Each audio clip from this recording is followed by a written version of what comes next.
Olá, pessoal!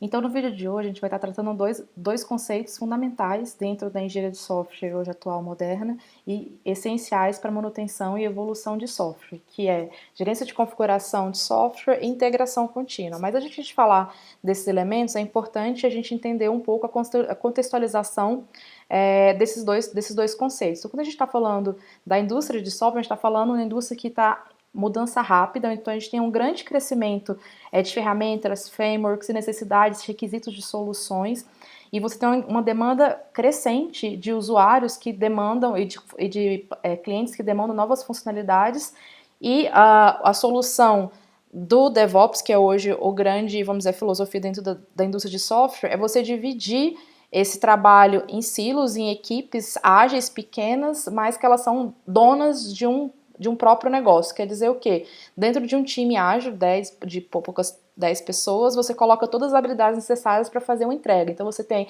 estrategista de negócio, você tem dentro dessa equipe, você tem hoje de ciência de dados, desenvolvedor, você tem um operador e nesse ciclo de desenvolvimento você requer uma velocidade de entrega, de interação.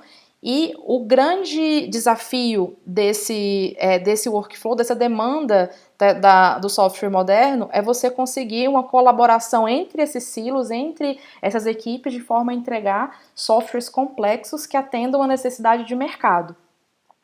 E é nesse ponto que tanto a integração contínua quanto a gerência de configuração de software, eles têm um papel fundamental e protagonista, que o objetivo principal desses dois conceitos é principalmente trazer a colaboração de uma forma sistêmica, uma colaboração de forma organizada e uma colaboração ágil. O que isso quer dizer, uma colaboração ágil? Com o mínimo de documentação possível, uma comunicação mais direta, mas isso não quer dizer que uma comunicação mais leve, mas essa comunicação ela vai ser feita de forma sistêmica. Quando a gente olha aqui no DevOps, do ponto de vista, assim, os conceitos que regem o DevOps, dentro do ponto de vista de processo, vocês podem ver nessa imagem aqui que o elemento central desse mapa conceitual de DevOps, do ponto de vista de processo, é a necessidade de você fazer um processo de release que seja frequente e que seja confiável. Então, grande parte do trabalho necessário que a gente vai ver tanto na integração contínua quanto no GCS é tentar criar um processo que garanta esse release frequente e confiável. E você vai ver aqui que em volta tem várias outras atividades, várias outras práticas que vão potencializar esse processo de release. Mas é o conceito core quando eu olho para o DevOps do ponto de vista de processo. E aqui, aqui vai vir muito, a gerência de configuração vai vir muito nesse aspecto aqui. E quando eu olho para o DevOps agora, os conceitos relacionados ao DevOps, mas quando eu trago o olhar de delivery, o que é preciso para eu fazer uma entrega contínua de software, vocês vão ver nesse mapa conceitual que tem vários conceitos, por exemplo, automação, continuous deployment, mas se você olhar o núcleo desse mapa conceitual, ou seja, aquele conjunto de conceitos que tem mais ligações, ou seja, ele é o mais primordial dentro do DevOps, você vai ver que vai estar o versionamento, gestão de build, análise e integração contínua. Então, a gestão, esses dois conceitos, eles são essenciais para garantir a execução boa do DevOps, que o objetivo do DevOps é responder essa demanda do usuário, essa demanda da indústria de software para fazer entregas contínuas de software, de inovação e desenvolver sistemas complexos em times distribuídos. Beleza? E aqui eu vou estar trabalhando o que é o GCS. Então, o GCS, no final das contas, eu vou estar trabalhando com a gestão, com gerenciar, configurar configuração de software. Então, o principal objetivo de controle de versão é muito além de você rastrear o que mudou ou não de uma versão para outra do meu software. É uma forma de você ter uma colaboração garantir colaboração de forma sistêmica.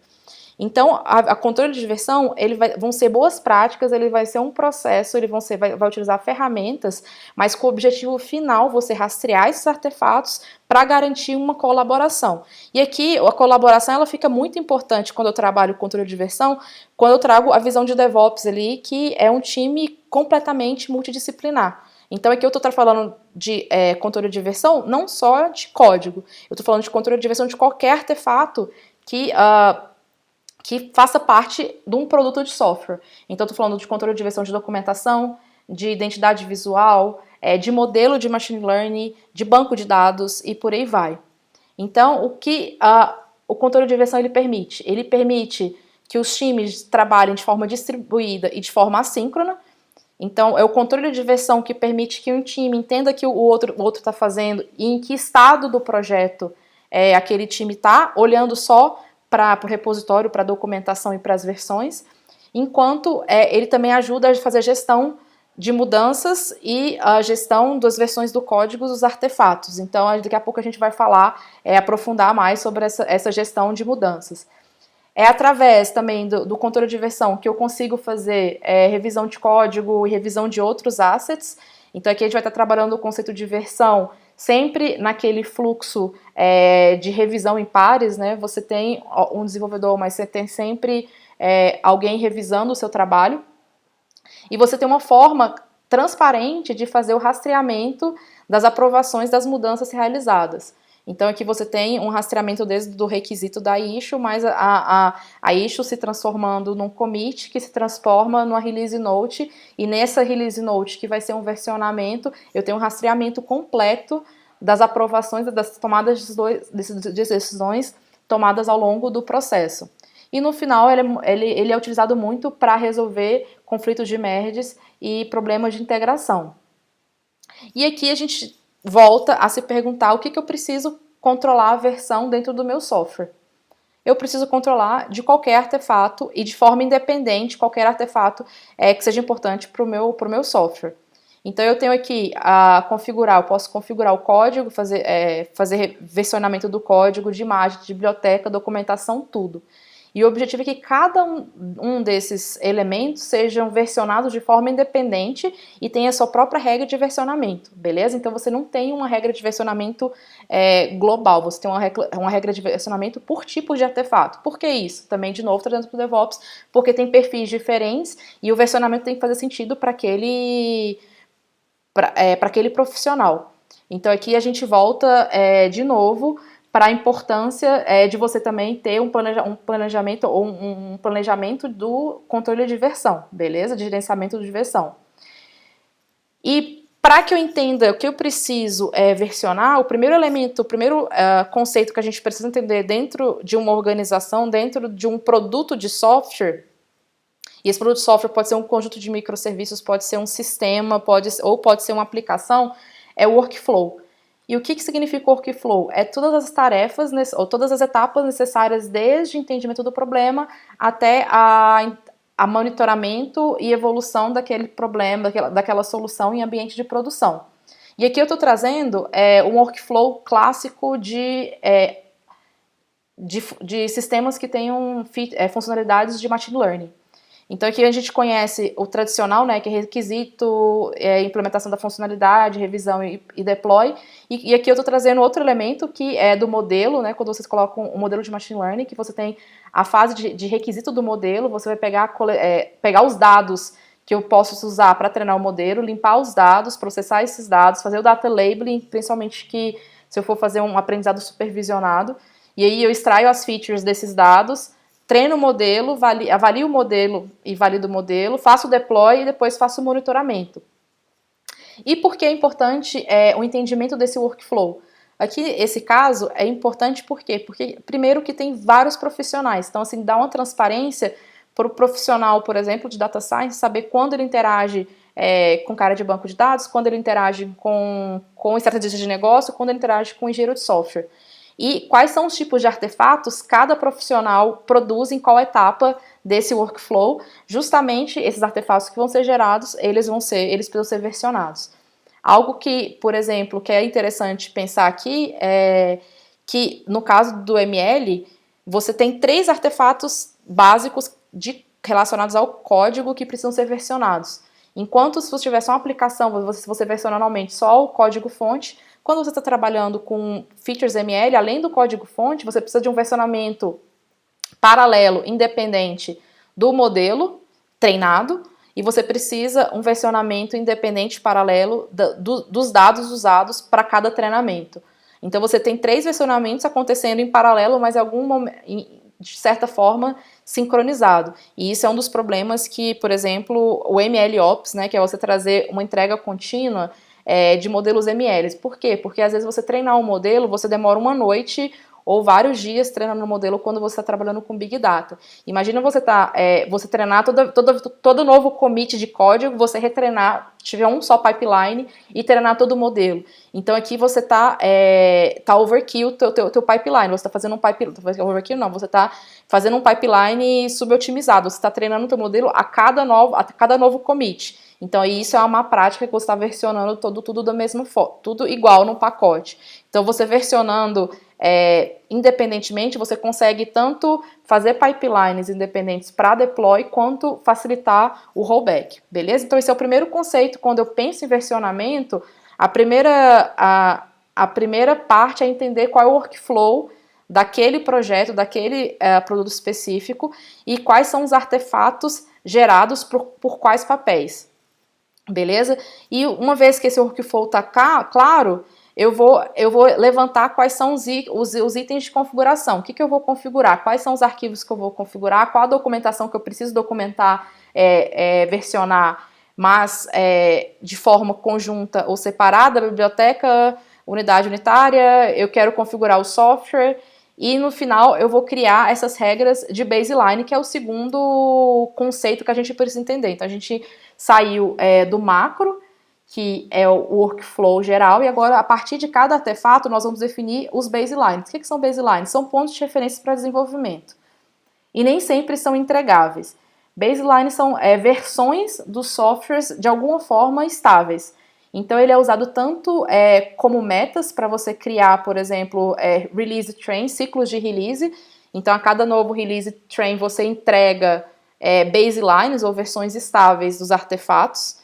Mas também você tem as as baselines maiores, que são realmente entrega para o teu usuário, para o teu cliente. E essas regras de baseline, elas devem ser padronizadas e customizadas para cada tipo de artefato. Aqui vocês já conhecem um pouco, por exemplo, a tabela de controle de versão de documentos. Então, geralmente, no topo do documento tem um histórico de rastreamento de versão. E geralmente ele segue esse padrão de usar a versão que está, a data que foi alterada, quem foi o autor daquela alteração e o que foi feito, beleza? E o que vocês vão fazer, aqui tem geralmente, por padrão, tem 2 números, né? O mais à esquerda e mais à direita, sendo o mais à direita atualizações e o baseline, que é uma versão estável daquele documento, ele está mais à esquerda. Então, quer dizer que quando eu chegar aqui na versão desse documento 1.0, eu tenho uma versão estável completa daquela documentação. Então, vocês estão vendo que não é simplesmente você fazer um rastreio do que foi feito. Você consegue, através de um versionamento, entender as prioridades, né, aqui pela explicação, o que foi feito e por quê na tomada, e também você consegue ver a tomada de decisões feitas pela equipe, e outra equipe consegue olhar ou fazer inspecionar o artefato quando esse artefato está estável, quando você tem um baseline, porque se não tiver baseline, você ainda está no momento de estabilidade, então tem muita mudança, mas uma vez que está baseline, o time inteiro você consegue olhar aquele artefato de forma mais madura, propor mudanças, etc. Então vocês estão vendo que é muito mais do que rastrear as versões. É uma forma de você sistematizar a colaboração entre equipes, entre pessoas que envolvidas no mesmo produto. Aqui eu peguei do Stack Overflow de versionamento de código fonte, também é o mesmo, normalmente é o mesmo modelo usado para versionamento de modelo de machine learning e base de dados. Normalmente tem três números, e a ideia é que você olha por aquele número e você sabe o que está acontecendo entre uma versão e outra, beleza? Então, o objetivo desse versionamento de novo, fazer uma comunicação clara, objetiva e sistêmica. E aqui vocês conhecem, tem várias formas, várias regras de como numerar uma versão do código, como versionar um código, mas essa aqui corresponde a Major, Minor e Patch. Então, o mais à esquerda fala uma versão, vamos dizer, o menor é um patch, é você resolvendo algum bug resolvendo problemas pequenos do meu sistema, mas não muda a funcionalidade.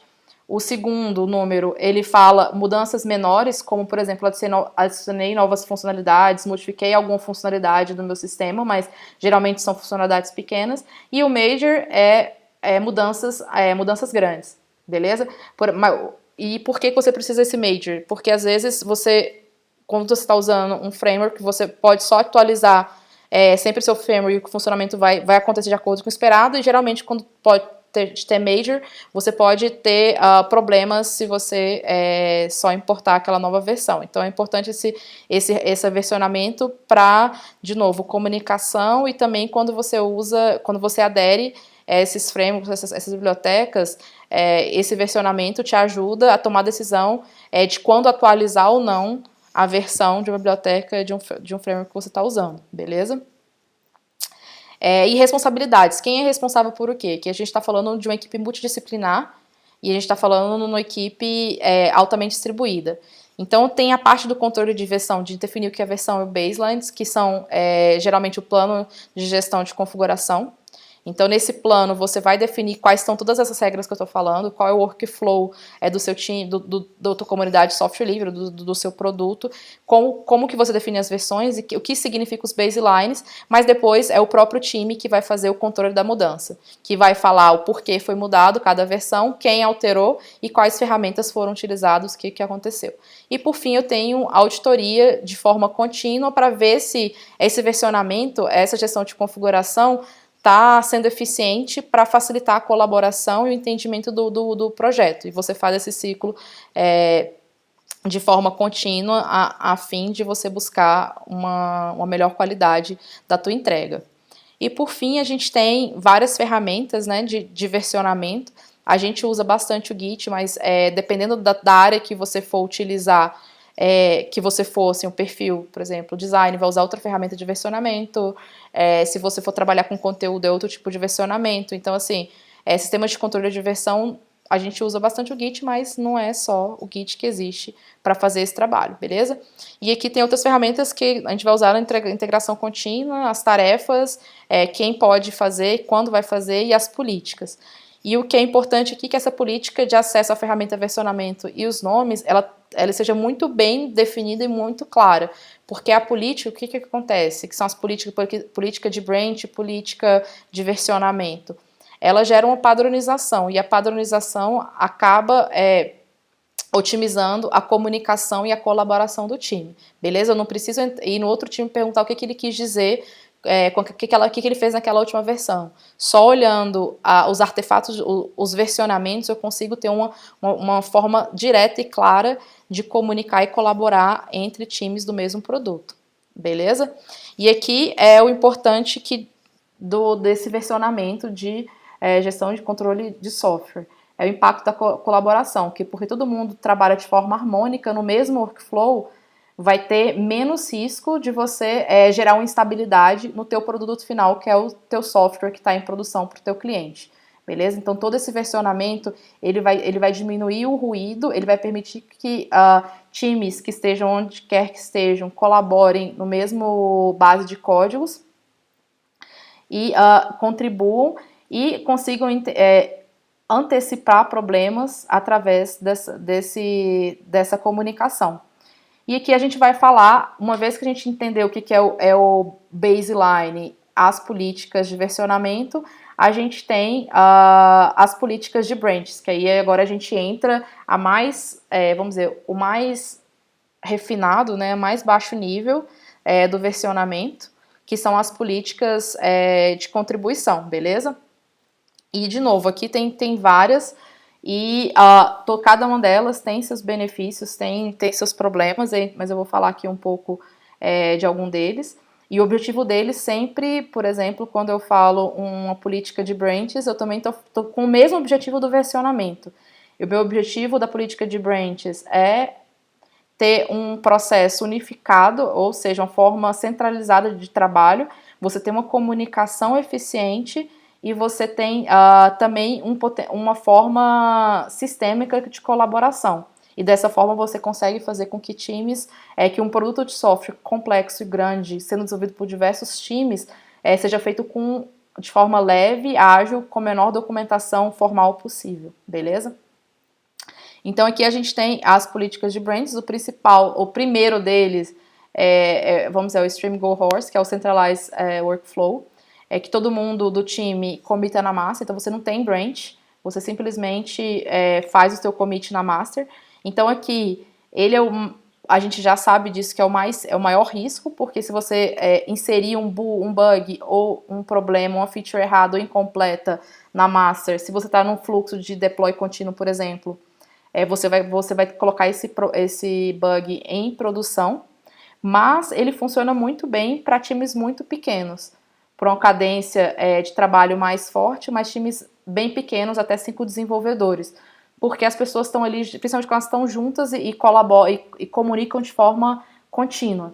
Então, dentro desse caso, que a gente está falando de startup, a gente está falando de desenvolver POC, a gente está falando de fazer experimentos de produtos, desenvolver MVP, esse modelo ainda funciona. A gente tem os riscos associados, mas a comunicação orgânica do time normalmente ajuda nos problemas relacionados a comitar sempre na master.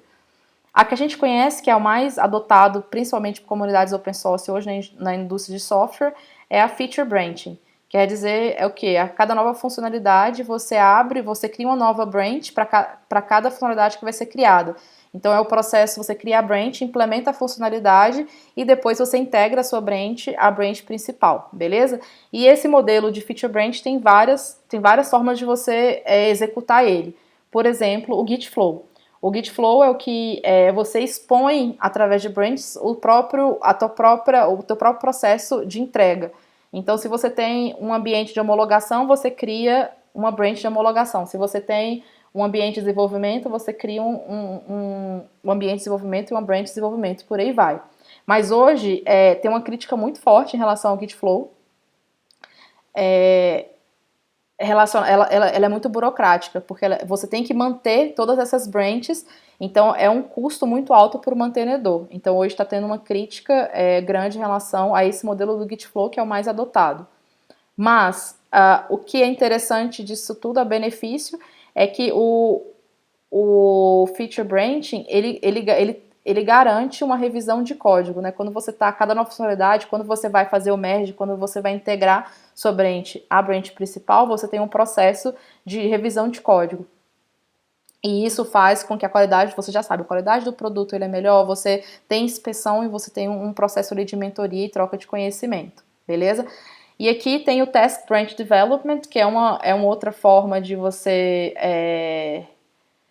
trabalhar com as branches, que no caso combina Feature Driven e Feature Branches.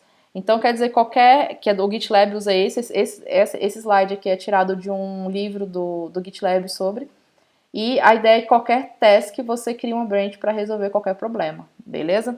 E aqui um pouco o Git Flow.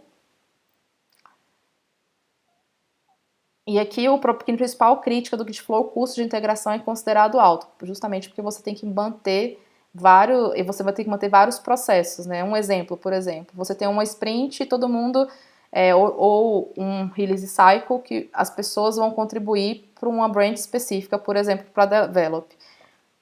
E depois, normalmente, o que acontece é que o PO ou a pessoa daquela release cycle, ela tem que revisar, uma vez que estão todas as funcionalidades na branch develop, ela tem que revisar de novo cada funcionalidade para ver quais que estão estáveis para ir para produção e fazer essa revisão na mão e depois fazer o merge para a massa só das funcionalidades realmente estáveis. Então ele tem um retrabalho aí bem forte, considerável, e considerando que a massa só tem código já validado e lançado. Então ela é bastante burocrática e do ponto de vista organizacional, você tem um grande investimento para manter essas branches corretamente, né? E essa daqui é uma nova moda do verão, não sei, o Trunk-Based Development, que é uma política de branch que está sendo falado bastante agora e que tem várias comunidades adotando. que é o trazer, é tirar o overhead do Git Flow, mas ainda trazendo o benefício da branch. Então o desenvolvedor trabalha mais próximo da branch principal e você tem os topic branch de curta duração, integração mais rápida, e a massa frequentemente contém features incompletas. Então assim, você cria branches para, vamos dizer, para versões, e todo mundo comita naquela branch. E aqui algumas ressalvas. O pair programming vai ter que ser fundamental e, enfim, tem aqui todo um problema de você trabalhar com esse modelo. Mas, no final das contas, assim, quando eu trabalho com versionamento, quando eu trabalho com gestão de configuração de código, e agora eu tenho um conjunto de artefatos que eles têm regras claras de como eu versionar, como eu submeter esse trabalho, eu garanto que o trabalho possa ser feito de forma síncrona. Então agora, com Git, com versionamento, você pode ter várias equipes trabalhando de forma síncrona, também o trabalho paralelo, e o registro de quem fez o que foi feito, então você tem o rastreio não só do que foi feito, mas das decisões tomadas, das lições aprendidas nesses versionamentos, e você consegue reverter mudanças de forma muito fácil. Isso tudo só é verdade, obviamente, se a equipe tiver uma política bem definida, então uma gestão de configuração de software bem definido como fazer o versionamento, que artefatos fazer o versionamento, quando e como documentar esse versionamento. Aí você tem todos esses benefícios, beleza? E aqui estão algumas boas práticas em relação ao versionamento, que eu vou falar tanto do versionamento, mas também trazer um pouco para o nosso Git commit, que é uma forma de versionar código-fonte. Mas vocês pensem que essas mesmas boas práticas podem ser aplicadas a qualquer outro artefato do produto de software. O primeiro dele é fazer mudanças frequentes, mais pequenas. Então, por que isso é importante? Porque é uma forma, primeiro, eficiente de você mostrar a intenção do que você está fazendo. Mostrar direto o valor de negócio que você está dando com aquela funcionalidade. E, por outro lado, é uma cultura de commits frequentes, garante que todo mundo saiba o que está acontecendo no time e o que os times estão trabalhando. Então, você tem uma transparência muito alta do repositório. Então, aqui, de novo, é o versionamento trabalhando em prol da comunicação e o prol da colaboração. E aqui algumas práticas de Git, né? Mudanças não correlacionadas pertencem a commits separados. Por quê? Porque é mais fácil revisar, é mais fácil reverter, é mais fácil integrar. Beleza? Então, aqui é um caso clássico de dois commits não correlacionados devem pertencer a commits separados. Aqui, no caso, esse autor aqui, são dois commits muito atômicos. Ele colocou os do zero como default para exit code e eu renomeei os arquivos de teste. Então, assim, são um commit muito simples que tem duas funcionalidades, mas deveria ter sido quebrado em dois commits, beleza? Então, assim, um commit, a boa prática, que deve ser completo, né? Então aqui a segunda boa prática é não comitar bloco de trabalho completo, que é uma prática que acabei meu dia, vou comitar o que eu fiz, como se eu fosse perder o trabalho se eu não comitasse, beleza? Então, mas o commit em si, ele deve ter um ciclo de trabalho completo. Então ele deve ser justificável por si só. Embora um commit possa depender do outro. É legal garantir que cada commit seja compilável e passe no teste, beleza? Então aqui tem algumas boas práticas. E não comitar nunca trabalho incompleto. Você começa a comitar aqui, acabou o dia e no dia seguinte você comita. Esses dois commits deveriam ser unidos em um só, beleza? A segunda boa prática, entendendo quando comitar, é como comunicar seu commit. Então aqui, de novo, a importância da gestão de configuração de software. Definir uma política clara. Então é importante que a mensagem de commit ele siga uma convenção, seja da comunidade de open source, seja do produto, para garantir a consistência entre os times e diminuir a confusão e falhas de comunicação. Beleza? Então aqui isso de novo impacta o versionamento, rastreamento, mas também ele vai garantir facilitar a colaboração entre os times. Então um commit descritivo, ele cultiva a transferência, ele dá insight do progresso que o time está fazendo para todo mundo e você consegue entender o processo de desenvolvimento. E você, quando você faz uma revisão de código através dos commits, você consegue entender a racionalidade, né, a tomada de decisão as tomadas de decisões do desenvolvedor, e você consegue dar esse feedback, beleza? Então, os commits ajudam na qualidade e na segurança dos times quando examinando o código para identificar áreas de atenção ou reverter mudanças específicas. Então é muito importante trabalhar essa parte. Normalmente a gente negligencia bastante na universidade, mas normalmente é uma prática que é muito importante dentro do versionamento. Então a boa prática do Git investe em escrita de uma imagem de commit informativa.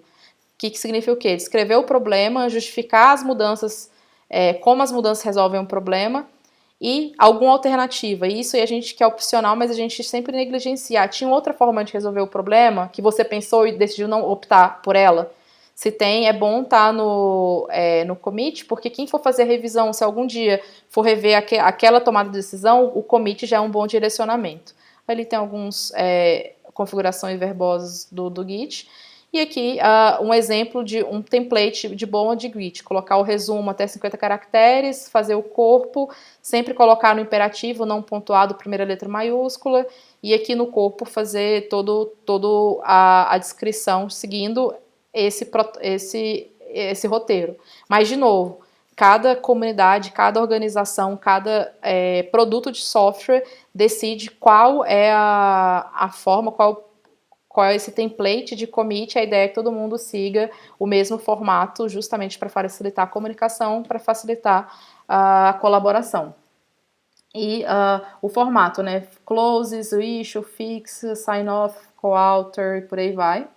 Aqui tem um bom commit, mas para finalizar essa parte de versionamento, uma boa prática para você sempre trabalhar com versionamento de código é trabalhar com o uso de branches. Por quê? Porque o uso de branches, você garante que tem pelo menos uma branch estável, que você consegue a qualquer momento gerar um deploy para o teu usuário, para o teu cliente, mas ao mesmo tempo ele fomenta a inovação. Por quê? Porque você pode abrir branches para explorar novas funcionalidades sem comprometer o produto de software.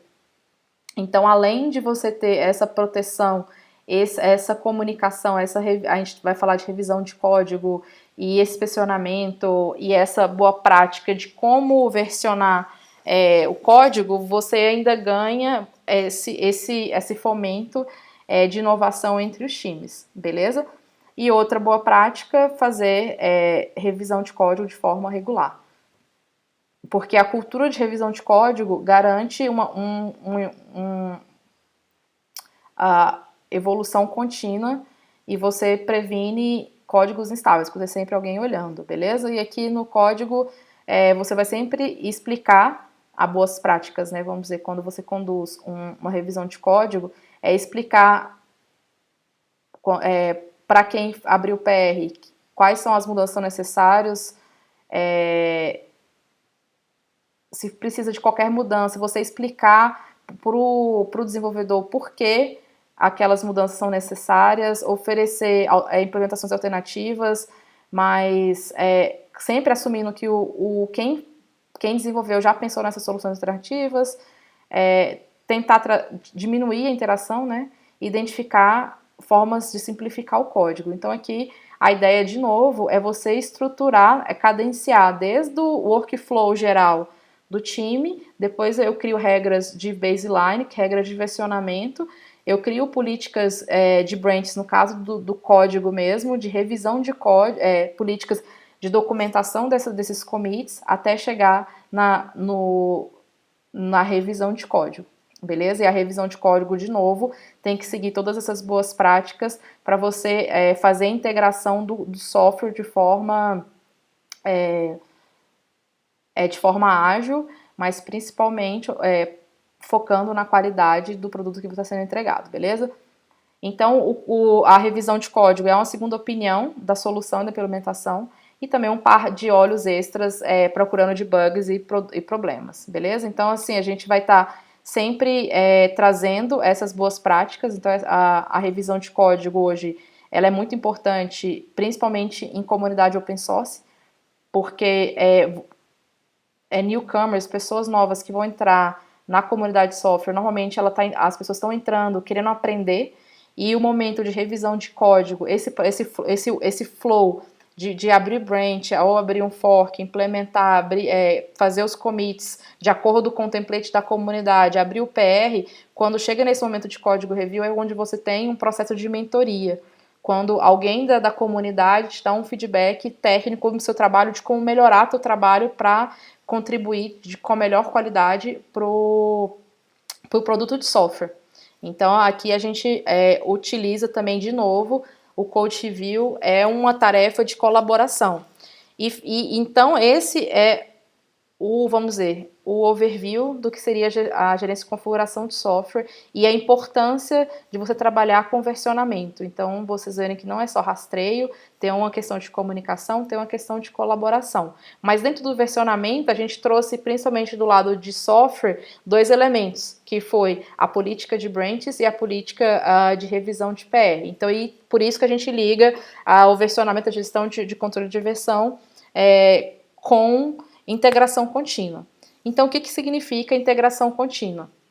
A integração contínua, ou continuous delivery, a gente vai falar três elementos, que não é a mesma coisa que parece que a gente às vezes usa, mas são diferentes, que é integração contínua, integração deploy contínuo e entrega contínua, que são três conceitos muito utilizados dentro da engenharia de software, e a gente vai falar sobre cada um deles. Então, integração contínua é uma prática de você integrar mudanças de desenvolvedores à base do código, de forma contínua e rápida.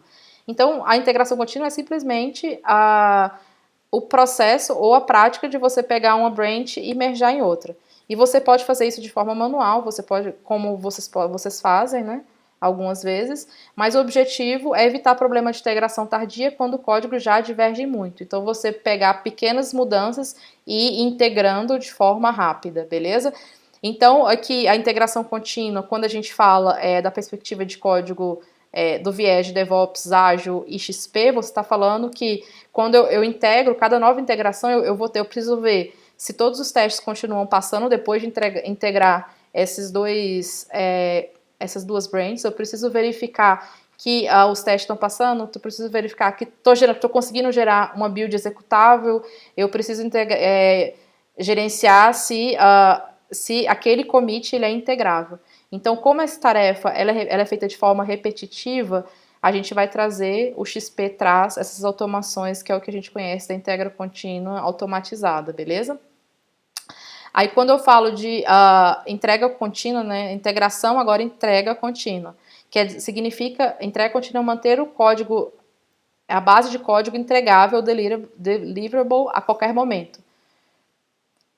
Então, aqui nessa fase, o servidor roda processo automatizado de build package, que a aplicação seja pronta para ser lançada quando desejado. Então, é simplesmente a habilidade de você ter a qualquer momento a possibilidade de você instanciar uma solução.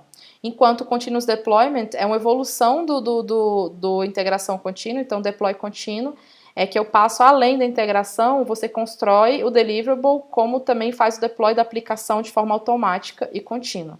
Então, esses três conceitos, essas três práticas, elas regem a entrega contínua, tanto do ponto de vista, a integração contínua do ponto de vista de desenvolvimento, que é a integração contínua, o deploy contínuo de operação, beleza? Então, aqui a gente liga o DevOps nas duas camadas. A integração contínua está na camada de desenvolvimento, para garantir que os desenvolvedores consigam adicionar novas funcionalidades de forma segura no meu software, e o deploy contínuo é um trabalho da operação de você automatizar a entrega desse software. E aqui está um fluxo bem conhecido de vocês, então geralmente a gente usa ferramentas que automatizam essas tarefas que são repetitivas.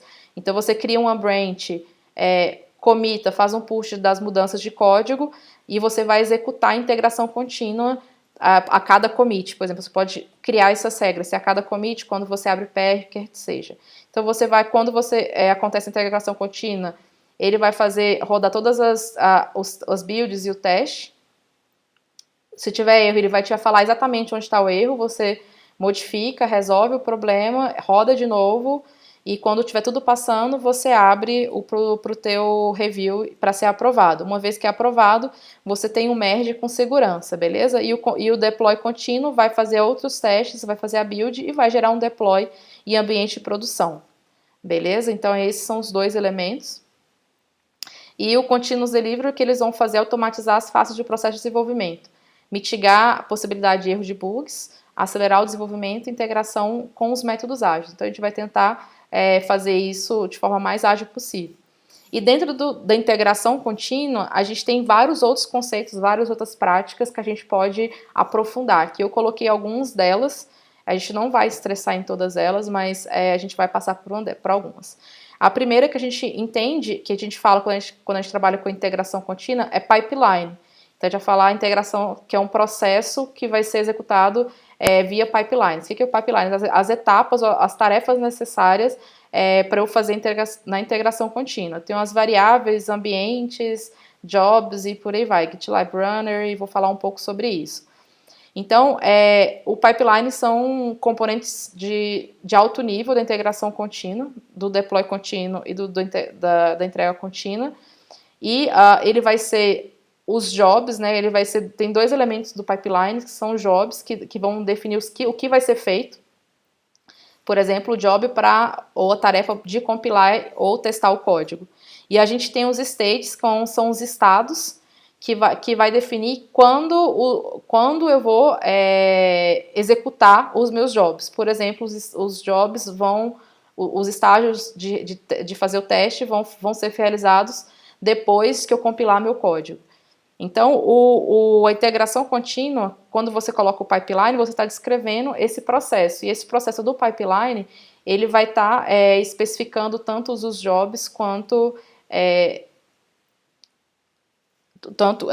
os jobs quanto os stages. E os jobs são executados por runners, né? Então, aqui embaixo, ele está falando que os runners são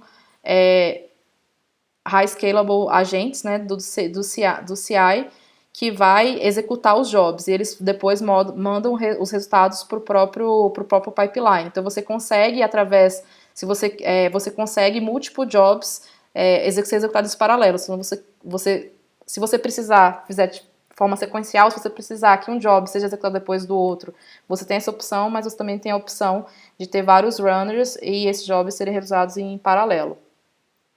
Então, se todos os jobs de um stage é bem sucedido, você passa para o próprio estágio. Então, você tem, por isso que fala que é pipeline, que você vai executando fase por fase. Então, você só vai para a próxima fase se a anterior foi feita de forma correta. Então, se qualquer job falhar, então a integração contínua ela é interrompida e o log do erro é disponibilizado para o usuário para ele conseguir corrigir esse trabalho. Então, geralmente, esses pipelines eles são configurados, eles são desenvolvidos em linguagem de script YAML e você define quando que eles vão ser executados. Beleza? Então você pode tanto executar ele de forma automatizada quanto você executar ele de forma automatizada. E o pipeline aqui a gente tem vários modelos de pipelines. Eu tenho o pipeline básico, que é o que a gente faz, que é concorrente, cada estágio é feito de forma concorrente, mas você tem uma sequência sequencial. Você tem um grafo pipelines e tem múltiplos projetos pipelines, e aí você consegue fazer uma complexidade muito grande de modelos de pipeline. Aí, de novo, trazendo aquele exemplo de machine learning, se eu trazer um pipeline aqui, eu vou ter 3 pipelines rodando em paralelo. Eu tenho um pipeline de integração, deploy contínuos do código, eu tenho um pipeline de integração e deploy contínuo do modelo, e eu tenho a integração e o deploy contínuo dos dados, beleza? Então, aqui a gente está usando o pipeline mais simples possível, mas quando a gente começa a trabalhar com arquitetura, microserviços, quando a gente trabalhar com sistemas mais complexos, eu tenho outros modelos de pipeline que podem ser utilizados, beleza? E aqui dentro, quando eu falo do integração contínua, a gente está falando da galera do XP. Então eu vou automatizar tudo que é feito de forma repetitiva. Então a execução de teste unitário, a execução de teste de integração, eu quero automatizar minha build testado, build contínua, e várias vezes ao dia, a cada commit ou a cada nova PR, beleza? E os benefícios da integração contínua são inúmeros.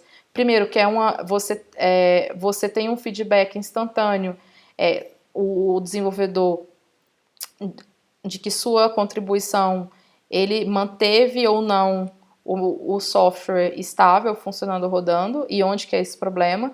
Você consegue builds de forma automática, você consegue gerar uma build testável, você consegue fazer commits diários na base de forma segura, você tem commits que são testados e funcionando na massa, e você tem uma build rápido, e você garante um deploy automático. Então, assim, toda a base hoje da engenharia de software, vamos dizer, DevOps, que você tem vários deploys por dia, ele é muito baseado na boa prática desses dois conceitos que a gente está falando aqui hoje, tanto do versionamento quanto da integração em deploy contínuo. Você executar bem esses processos, você padronizar bem como adicionar novas funcionalidades no meu software, como versionar essas novas funcionalidades, beleza? Então aqui tá esse mesmo fluxo, né, que eu já coloquei. Então aqui dentro da integração contínua, a gente vai estar olhando a qualidade do código, a gente vai estar fazendo ou testes, por exemplo, de performance, teste unitário, escaneamento de container e você fazendo escaneamento de dependências. E que aí você tem essa verificação contínua e automatizada, que dá um feedback instantâneo para o teu usuário. Oi. E aqui eu tenho a parte da release, que a gente não vai estar falando sobre isso hoje, mas aqui a gente vai ter fazendo deploy canário, feature flags e coisas do tipo mais avançado para você controlar o que vai ou não para a tua linha de produção, beleza? E aqui, de novo, você consegue automatizar, você consegue fazer via código esse tipo de tomada de decisão. E dentro de ferramentas, aqui tem um inúmero de ferramentas que te auxiliam tanto fazer o versionamento quanto integração contínua, que são as ferramentas mais utilizadas da integração contínua. Ainda tem o GitHub Actions, né, que é algo mais novo, mas já está suficientemente estável. E essas ferramentas, elas facilitam, trazendo de novo o Azure, trazendo o XP, ele facilita você automatizar, configurar, utilizar essas automações em prol da colaboração. Em prol da colaboração, da comunicação e principalmente entregar um software de qualidade estável para o teu usuário, para o teu cliente, beleza? E aqui é um exemplo de várias coisas, dessas coisas que a gente está falando aqui no GitLab. E geralmente essas ferramentas são arquivos YAML, que você descreve esses jobs, né, que é um processo, o que tem que ser feito, quais são os stages e por aí vai. Aí agora vai ter um vídeo do Pablo que ele vai estar exemplificando um CI, beleza? Então a gente fica por aqui. Qualquer dúvida, tem vários canais da disciplina que vocês podem entrar em contato. Mas é isso aí, até a próxima.